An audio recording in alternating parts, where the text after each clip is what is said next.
प्यारे भाई एक ब्रिलियंट खतात कैलीग्राफर क्यूरेटर वासिल शाहिद के पास।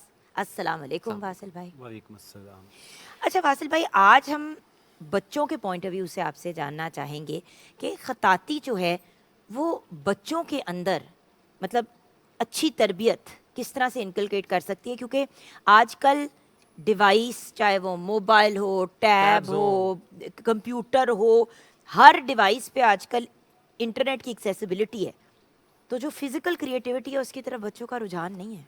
हाँ बिल्कुल ऐसा ही है कि डिवाइसेस ने बच्चों के मासूम जहन को तबाह किया बहुत ज़्यादा, और जो सबसे बड़ा जुल्म ये किया है बच्चों के जहन के ऊपर, जो उनकी इमेजिनेशन पावर होती है। बच्चे बहुत सोचते हैं और बड़ा खूबसूरत सोचते हैं, कायनात के बारे में खोज लगाने के सवाल करते हैं, तो वो जो उनकी इमेजिनेशन पावर होती है, तखय्युल होता है, वो इन्फॉर्मेशन के ज़रिए ख़त्म कर दिया है। इतनी ओवर इन्फॉर्मेशन दे दी कि उनका तखय्युल नहीं है। अब वो एक बस एक बॉक्स के अंदर बंद कर दिया गया उनको। हम समझते हैं कि शायद बहुत ज़्यादा इन्फॉर्मेशन दे दी गई है, बहुत इंटेलिजेंट हो गए बच्चे, लेकिन नहीं, ऐसा नहीं है।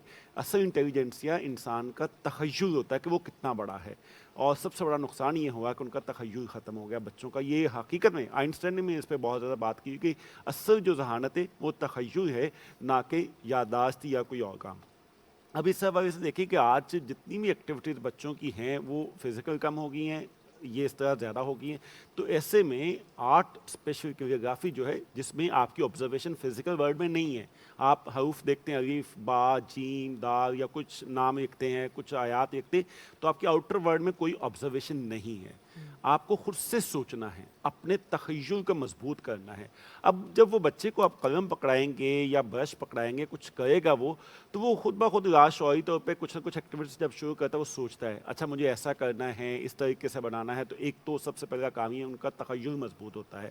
दूसरा ये कि वो फिजिकल एक्टिविटीज़ में जाता है तो उसकी जो ग्रोथ है ब्रेन की वो ज़्यादा अच्छी होती है, वो ज़्यादा बेहतर तरीके से ज़हीन इंसान बनता है। और तीसरी ये कि उसके मजाज में बहुत ठहराव आता है। आज हम जब शिकायत करते हैं ना बच्चों में बड़ी शिद्दत आ गई है, बच्चे बैठते नहीं आराम से, बड़ी बदतमीज़ हो गए हैं, इस तरीके से जब आप उसको आर्ट की प्रैक्टिस करवाएंगे ना तो वो आराम से बिहेव करना शुरू हो जाएंगे, स्टेबिलिटी आएगी साथ। आज बच्चों के वाले से बात हो रही है, मैं एक चीज़ पूछना चाह रहा हूँ वासिल भाई कि हमारे यहाँ जब मैं अपनी बेटी को देखता हूँ महानूर को, वो अक्सर टैब्स के ऊपर ड्राइंग की डिफरेंट वीडियोस देख के ड्रॉ करने की कोशिश करती है।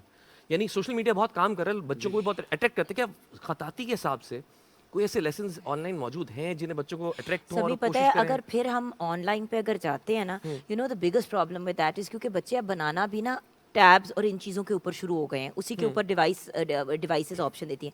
वो जो ब्लू लाइट है ना, जो बच्चों की आंखों का बेड़ा गर्क करती है, actually major reason eyesight ख़राब होने का यही है कि अपनी ये डिवाइस के सामने 24 घंटे, अब डजेंट मैटर कि आप उसके ऊपर वीडियो देख रहे हैं, आप उस पर कुछ बना रहे हैं, वो प्रॉब्लम तो आ रहा है ना। जिस तरह मैं देखता हूँ कि महानूर क्या करती है कि वो वीडियो देखती है ना, उसका पेपर पेन लेके उसको अलग ड्रॉ करती है, उसको टैप करती है। लेकिन होता है कि जिस तरह बच्चों को आजकल अट्रैक्ट करने के लिए अट्रैक्टिव तरीके से कहानियां होती हैं, सुनाई जाती है, ऐसा कोई मीडियम है जो खताती का बच्चों को अट्रैक्ट करे इस तरह? जी बिल्कुल है, और असल मकसद भी यही है कि बच्चों को आर्टिस्ट हर बच्चे ने तो नहीं बनना ना, या खतात हर बच्चे ने नहीं बनना। असल मकसद भी उनकी तरबियत करना है कि वो खुशखत हों, अच्छे ड्राइंग हो, उनकी शख्सियत में ठहराओ। उसके लिए आप कहीं से भी सोच सकते, आपको वीडियो मिलती है और बहुत ज़्यादा इस वक्त मौजूद है कि बच्चों को सिखाने के लिए काफ़ी चीज़ें आपको इंटरनेट से मिल जाती है, लेकिन उसमें भी एक्सेसिव यूज़ नहीं होना चाहिए।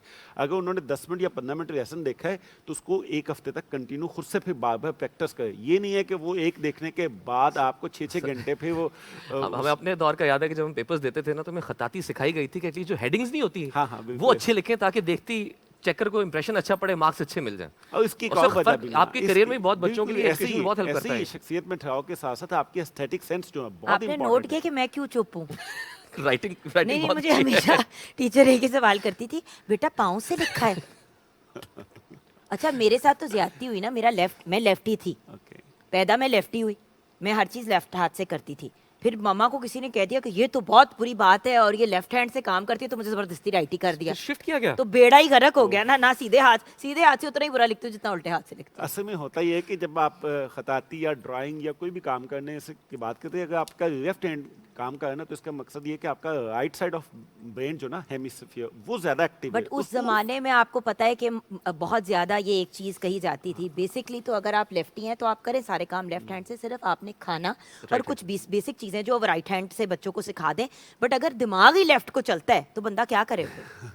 बड़े अच्छे जैसे कि खतात मामा है कहती है वैसे। तुम्हारा तो दिमाग ही पुट्ठा था। बड़े अच्छे खतात इस वक्त दुनिया में जो लेफ्ट हैंडेड है। मैं अपने काफी स्टूडेंट्स से जो लेफ्ट हैंडेड हैं उनके लिए सब कलम का कट हम ऑपोजिट कर देते हैं, उसके मुताबिक करते हैं, वो बड़ा अच्छा काम कर रहे हैं। मामा मैं कितनी अच्छी लेफ्ट हैंडेड खतात होती है। इससे फर्क वासिल नहीं भाई, पड़ता है। आज क्या लिख रहे हैं आप?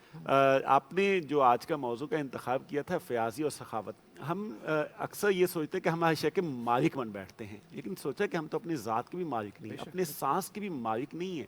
सांस भी उसकी अता है, हमारा वजूद जिंदगी सब कुछ उसका है, तो मालिक ही बने बैठे हैं।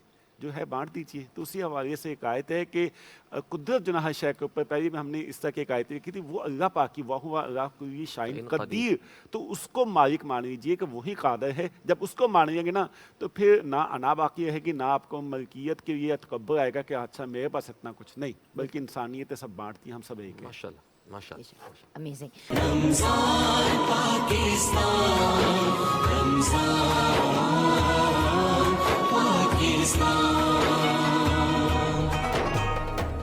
अस्सलाम वालेकुम नाज़रीन, रमज़ान पाकिस्तान में आपके मेज़बान जुगन काजिम समी खान आपके सामने हाजिर है, और हमारे साथ हमारे प्यारे भाई वासिल शाहिद भी यहाँ मौजूद हैं, जिन्होंने खूबसूरत फन पारा आज बनाया है माशाल्लाह। बहुत ही खूबसूरत, और हर बार और हर रोज एक से एक खूबसूरत आप खताती का जौहर दिखाते हैं अपना। आज जरा इसको एक्सप्लेन भी करें थोड़ा सा। हाँ कि क्यों आपने दो खत, जिस तरह एक तरफ बड़ा खत फिर छोटा, इसकी कॉम्पोजिशन कैसे सोची आपने? असल में खताती में ना सबसे पहला काम होता है कि आपने जो मजमून होता है वो जब पढ़ते हैं तो उसको फील करते हैं, तर्जुमा क्या है उसका, पैगाम क्या दे रहा है। अच्छा, वो हम आम जो इंसान है वो बकिया पढ़ते हैं, उसको दिमाग से सोचते हैं, हम उसको दिल से फील करते हैं कि अच्छा इसमें क्या मायनी क्या है। मानवीयत हमारे काम में भी आनी चाहिए, क्योंकि इस आयत का मानी वाह हुआ अल्लाह कुल्ली शाइन कदीर, और वो हर शय के ऊपर कादिर है। अब वो कौन है? अल्लाह की ज़ात है। अब हु जो ना ये उसका बड़ा करके कि वो बड़ा है, कादिर है वो, और बकिया अल्लाह कुल्ली शाइन कदीर, सब कुछ जितनी भी कायनात है वो समा गया उसके उसमें अंदर। समा गई है, गया है। बिल्कुल छोटी सी। तो कॉन्सेप्ट हम कहीं ना कहीं उस मायने से लेते हैं, मजमून को लेकर उसको पढ़ के उसको फील करके, फील करने के बाद उसको कंपोज करने की कोशिश करते हैं हु का ताल्लुक तो हमारी सांसों से है ना। बिल्कुल सांस ऐसे चलने से, जैसे बिल्कुल। कल्बी जो आपने बात की है, बिल्कुल ऐसा ही है। हु के हवाले में तो सूफिया ने बड़ा लिखा है, सुल्तान बाहु अहमद ने बहुत लिखा है इस हवाले से। तो ये हु की कैफियत भी आनी चाहिए उसके अंदर। दूसरा हु का जो आपने बात की ना, इसमें जलालियत भी है।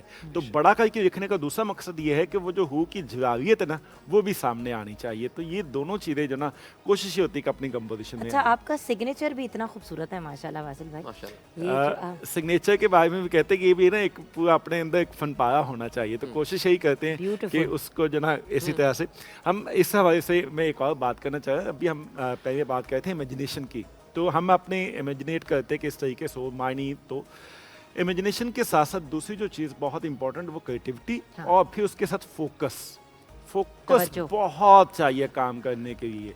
अगर आप कलम चलाते हुए कलम चलाते हुए 1 सेकंड के लिए आपका ख्याल कहीं और हुआ, आपने कहीं और चले गए, तो आपका कलम उस जगह पे नहीं चलेगा, तो काम खराब। इसकी इतना कॉम्पोजिशन को focus। मैं देख रहा हूँ वासिल भाई, सॉरी वो एकदम एक सवाल आ गया। ये हु की कॉम्पोजिशन के अंदर दो डिफरेंट, इसके पीछे क्या लॉजिक है? ये एक है, हाँ। एक तरफ से गोल एक तरफ से नोकीली, जी, इसकी क्या वजह ये है? असल में ना इसमें हर हर्फ की शेप के पीछे एक बड़ी लंबी फिलॉसफी होती है। उसको अगर देखा जाए मैथमेटिकल फिबोनाची सीरीज कहते जी हैं। जी बिल्कुल। तो वो फिबोनाची सीरीज लंबा बड़ा गहरा टॉपिक, हम उस तरफ तो नहीं जाते, लेकिन उसमें ये होता है कि हमारी हर जगह पे एक रेशो आनी चाहिए जो हमारी आंख की रेशो के मुताबिक हो। अच्छा, आपने ये 1.6 बता कही थी। दें। हाँ, 1.6 थी ना कुछ? Yes yes. अच्छा, ये बताइए, फाइनल क्वेश्चन है, ये मैं अक्सर पूछते रह जाती हूँ आपसे, कि जब आप बना रहे होते हैं, जब आप लिख रहे होते हैं, पहले आप माइंड में लिख चुके होते हैं या फिर आमद होती है लिखते हुए? आपकी क्रिएटिव प्रोसेस में अंडरस्टैंड करना चाहती हकीकत हूँ। बात है कि क्योंकि ये कुछ ना- लोगों के दिमाग में बड़ा मैथमेटिकली पहले ही बन जाता है और वो फिर सिर्फ उसको पेपर पे लिखते हैं, और कुछ लोग होते हैं جو جیسے جیسے کر رہے ہوتے ہیں بس ہوتا چلا جاتا ہے. یہ دونوں طرح سے ہوتا ہے، لیکن زیادہ بہتر وہ ہوتا ہے کہ پہلے جو بات آیت پڑھتے ہیں نا اس کے مطابق سوچ لیا جائے. اس کی میں مثال دیتا ہوں کہ ایک فصل ہوتی ہے، اس پہ آپ بیج لگاتے ہیں، باقاعدہ اس کی حفاظت کرتے ہیں، پھر پھول کھلتے ہیں تو بڑا خوبصورت اچھے لگتے ہیں. ایک وہ خود وہ جھاڑیاں ہوتی ہیں کہ کسی بھی طرف چلے گی نکل گی، بعد میں آپ کہتے ہیں اچھی بات ہے، ٹھیک ہے. لیکن جو اپنی فکری ریاست کی ہوئی ہوتی ہے نا، آپ خود سے سوچتے ہیں، پھر اس کے مطابق اس کی ساری ڈائمینشن کے حوالے سے غور و فکر کرتے ہیں، وہ جو فکری ریاست ہے، امیجنیشن سے کریٹیوٹی کا سفر، اصل وہ کام ہے. اگر وہ نہیں ہے، پیچھے آپ کا تخیل کا پروسیس نہیں ہوا، اچانک سے آپ نے کر دیا، بعض اوقات اچھا ہو جاتا ہے، خود وہ جاڑیاں کبھی کبھی اچھی ہوتی اور ہیں، کبھی کبھی کبھی خراب بھی ہو جاتی. پھر وہ ڈسپلن ہمیشہ نہیں رہتا، کبھی اچھا ہوتا کبھی نہیں اچھا ہوتا. ہاں جب آپ ریاضت کرتے رہتے ایک وقت آتا ہے زندگی میں جب آپ 50 سال مشق کر چکے ہوتے ہیں، پھر اس کے بعد جو بھی کرتے ہیں وہ فن پارا ہی بن جاتا ہے. اب آپ کو 100-200 سال تو ہو ہی گئے ہیں بھیا. شکریہ واصل بھائی، اللہ آپ کو خوش رکھے، آباد رکھے. رمضان